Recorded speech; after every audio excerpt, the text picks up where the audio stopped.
So Peter is always an interesting disciple to talk about.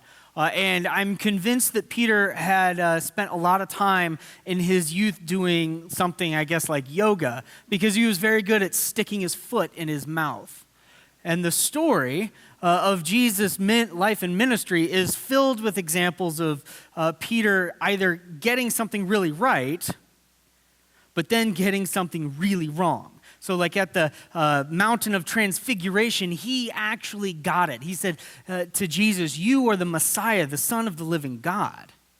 It was something that the Holy Spirit had powerfully communicated to him.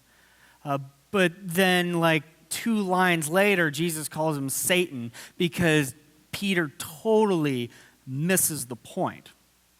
But we're going to focus in on the arrest and trial of Jesus because it's Lent and also because this is the most regrettable moment for Peter. See, it started with Passover. And Passover, celebrated the week that Jesus was executed, is normally observed on a Friday. But Jesus, for one reason or another, decided to celebrate it on a Thursday. Maybe because he knew he had something going on the next day and would be busy, or maybe he was trying to recommunicate what this meal really means. It was a time when all the Jews would gather together and they would remember that that they were once slaves in Egypt. And God rescued and redeemed them out of slavery. He gave them Torah through the prophet Moses, and he established them as the nation of Israel. It was a good moment in their history. It was a moment that as they gathered and celebrated, they would be encouraged by the promises contained in their past. But can you imagine that they are sitting around this table, they are observing this Passover, it's called a Seder meal, and everything is scripted, it all has very deep meaning, and then Jesus breaks that whole liturgy or that whole series of readings up, and when he takes this bread, he says, "Take and eat, this is now my body broken for you." And he takes a cup of wine, and gives it to his disciples and take and drink. This is my blood shed for you. And you can imagine the disciples going, sorry, what now? Jesus, how much wine have you had? That doesn't make any sense. Wait, no, we are reenacting the fact that we were slaves. Our ancestors were slaves and God rescued us. But what are you doing? And indeed, Jesus clearly has in mind that what he's about to do is a new exodus from a different kind of slavery, but it will take his disciples decades to really understand the full gravity of that. And then in the afterglow of that moment, Jesus observes that he is going to be betrayed and arrested. And of course, his disciples are going, "What? No, that's not going to happen. That's not how this story plays out. That's not what Messiah is supposed to do." And Peter, being the kind of loud, boisterous one who doesn't always think before he speaks, says, "Well, I'll never betray you. I'll go to my death with you if I have to." And Jesus then says, "Actually, before the rooster crows, you will deny that you even own me 3 times. Now, a slight tangent, just because maybe it helps us understand what's going on. Some historians will notice that you really couldn't have chickens or roosters in the city of Jerusalem or within the walls, and it really had to do with the temple. Chickens, apparently, I have never raised chickens. I've just eaten a metric ton of them because they're good. Apparently, they're messy, and they can kind of get in everywhere. And when ritual purity is very important, especially within the temple complex, it's best not to have chickens and things that can kind of weasel their way in and make the temple unclean. So you might be going, well, then where's this rooster and why is he crowing? Turns out that's a very interesting Hebrew idiom. An idiom in any language is like a saying that doesn't really mean what it says. So you could say well, Pastor Eric's sermon fell flat. That doesn't make any sense if you're not a native English speaker. Like, what would it mean for an abstract thing like a sermon to fall flat? I mean, did he sing it and he was like flat? Or while he was saying it, did he just like fall over and hit the ground flat? Well, no, it's an idiom. It means something else. Same with the rooster crowing. Back in that day, and in Hebrew or in Aramaic, it would mean the cry of what's called the temple crier. Someone would go out when it was time in the day, in the morning, for the temple to begin its services. And he would go out and make this proclamation, maybe even sound a trumpet, and people would gather to worship in the temple. So Jesus is saying, Peter, before the temple services start, you will deny that you know me. Yeah, so as I said, Peter's like, no, I will die with you. So then they go to the Garden of Gethsemane for Jesus to pray. And as you may have noticed, his disciples keep falling asleep. And to be perfectly honest, I empathize with that, especially today, because today is the darkest of all days, the day when we lost an hour of sleep. I am considering running for president in 2020 just to eliminate that, and then I will step down. I'll be the most beloved president of all time. But yeah, so they keep falling asleep, and Jesus is coming to them and like, can't you stay awake? Come on. Peter and James and John, the sons of Zebedee, are singled out, and they keep falling asleep. And then Jesus gives that ominous line, my betrayer is here. And sure enough, it wasn't in the readings. Judas and some cadre of people plus the temple guard come, and Judas, as he arranged, comes up to Jesus, says, Rabbi, and he kisses him, which is the signal that this is the man that you are to arrest, which I guess means that the temple guard didn't know what Jesus looks like, just something I find interesting. And so Peter, because he had like upped the ante crazy high, he was like, I will die with you. He apparently feels the need to act on that in the most ridiculous way possible, which was by pulling a sword out and starting to swing it. And he nails a guy. He actually cuts his ear off. And I've spent more time than is probably healthy trying to decide if that means he's a really good shot or a really bad shot. Because, I mean, if you think about it, like an ear, that would be hard, but who cuts an ear off? Like, was he swinging for the neck? I don't know. I think it's an interesting thought, but I'm kind of morbid like that. So Peter swings it, and Jesus says, Peter, he rebukes him. He says, if you live by the sword, you will die by the sword. If you live by violence, you will die by violence. And you can imagine Jesus' frustration. I'm sorry, like just grit his teeth, thinking, like, Peter, have you not listened to a word I said over the last 3 years? I said, love your enemies and pray for those who persecute you, not swing a sword at their heads because you're upset. So he rebukes Peter. He says, violence is not going to help this situation. And there's something else going on underneath it. Peter easily could have started a war. See, if you've got a group of Jews gathering in Jerusalem, and there would have been a lot of them, and they are celebrating this dramatic moment when God acts in history and rescues them from slavery, and they are reminded that God is a redeeming God, they could get a little antsy. So much so that Pontius Pilate, the Roman governor, would move his residence to the Fortress Antonia that overlooks the temple complex, and he would bring loads of extra troops just to keep everything in line. Because if there was ever a time when a riot would break out, it would be during Passover, when you think, well, God, he killed the Egyptians. He rescued us from slavery. So what about these Romans? And after all, when Messiah comes, we think he's going to kick these Romans out. Things would start to boil a little bit, and their goal was to keep it from boiling over. You get some guy swinging a sword and some temple guards and all kinds of other things happening with a popular teacher, that's a good way to start a riot. So Jesus firmly rebukes him.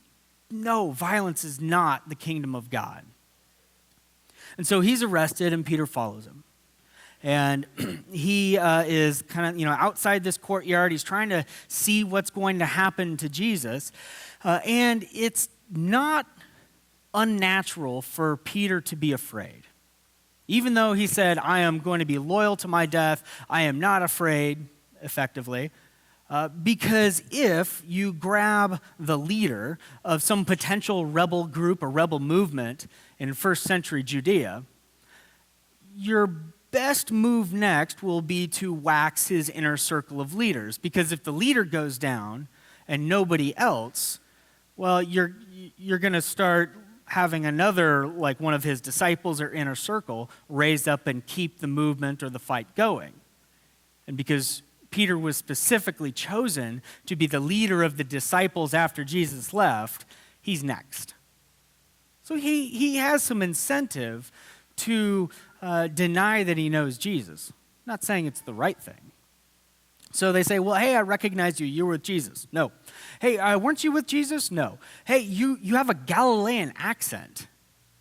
You had to have been with Jesus because he's Galilean too. And then he's making these oaths and he's calling down curses on himself, saying, no, I absolutely don't. And then he hears the rooster crow, the temple crier, and remembers what Jesus said. And he goes out and he weeps bitterly because it turns out Jesus was right. That when push came to shove, when every moment kind of converged on this point, Peter failed in the boast that he made. And so he weeps with regret. And as I was thinking about this, this kind of sounds familiar. Peter had really staked a claim on who he was and his identity in terms of, I follow Jesus with utmost loyalty and bravery, only to find out that he's not that loyal and he's not that brave. And how many times in our lives do we think of ourselves as somebody who's generous or kind and compassionate, somebody who's honest, somebody who is temperate, somebody who is gracious, only to find out that we ain't as good as we think we are? That's the regret of Peter. That if you find yourself priding yourself, pride is a dangerous thing, by the way, in being really honest. Well, how honest are you really? How many little white lies during the day do you kind of get away with? Or in Peter's case, if you're boasting about your honesty, the parallel is what happens when your little web of white lies forms a noose and you find that you are not nearly as honest as you think you are.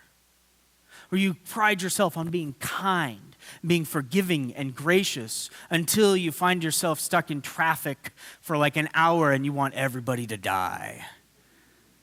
It's funny, but traffic has an odd ability to bring out the worst in us, which is to say that which is already there to begin with.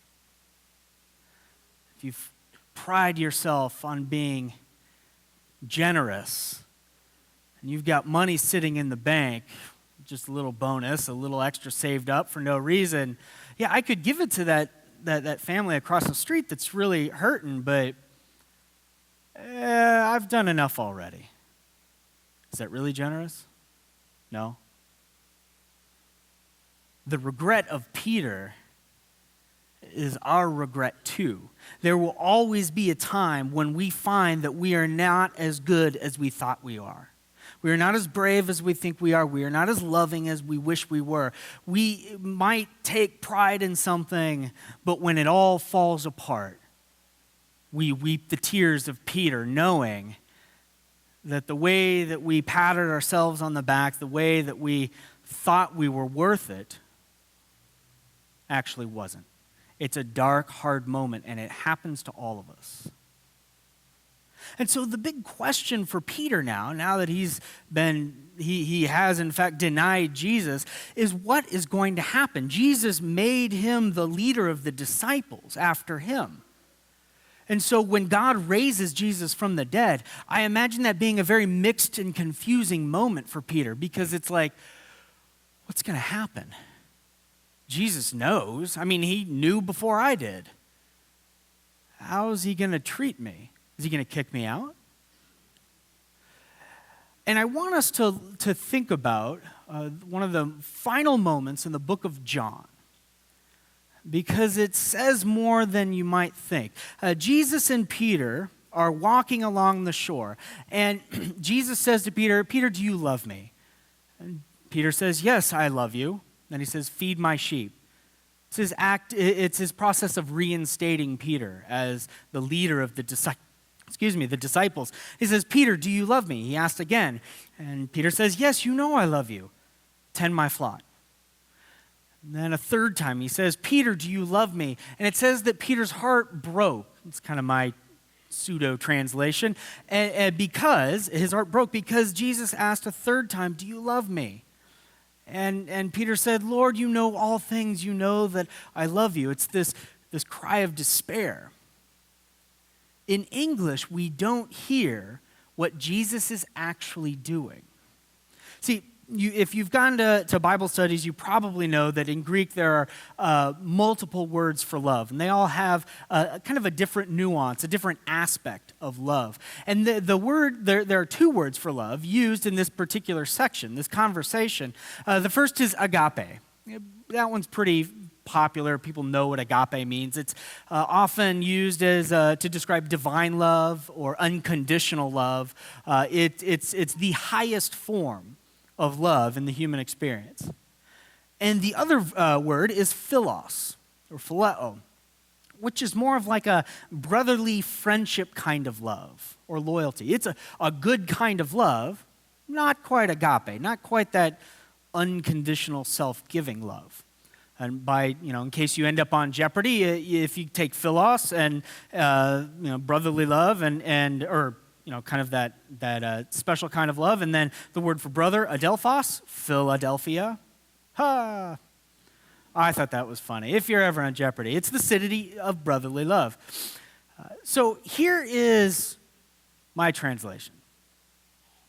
Jesus is walking with Peter. He says, "Peter, do you love, agape, do you love me?" And Jesus says, and Peter says, "Lord, you know I phileo you. You know that I am your friend." Jesus asks the second time, "Peter, do you love me?" And Peter says, "Lord, you know that I am your friend." And he says a third time, "Peter, are you my friend?" And then Peter's heart breaks because he could not bring himself to use agape. And Jesus catches on and he meets Peter where he's at. If Peter can't bring himself to use agape, then Jesus will stoop down to his level so that Peter can be reinstated as his disciple.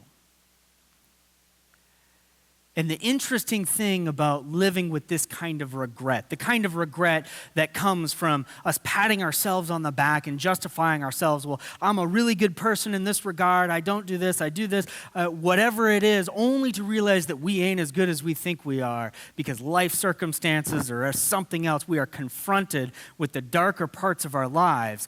Jesus has already met you where you are. Because there is no such thing in the way of Jesus, some kind of ladder, some kind of mountain we have to climb up to in order to reach God. There is no such thing as this spiritual ascension to grab onto God. God always comes down to us. Most importantly in Jesus. And Jesus meets his disciples and his followers where they are. So for those of us who live with regret, and if I know people, which is kind of I'm guessing that's all of us. And when you hear some of this and you start remembering those things that you regret, maybe you're at this point where things are starting to fall apart in your life and you don't really know what to do, you have already been met where you are in Jesus. You have been baptized into Jesus' death. And as the Apostle Paul says, if you have been buried with Jesus in your baptism, you have been raised to new life. That the same Spirit is raising the dead within you. The same Spirit has met your regret and your rock bottom already. It simply already is true. May you love the God that has met you where you are. That in your moments of regret and darkness and doubt, when you can't bring yourself to say, yes, God, I love you because it is too shameful, that know that you worship and serve the God who then says, then are you my friend? Who will reach you where you are and take you where he wants you to go. Let us pray.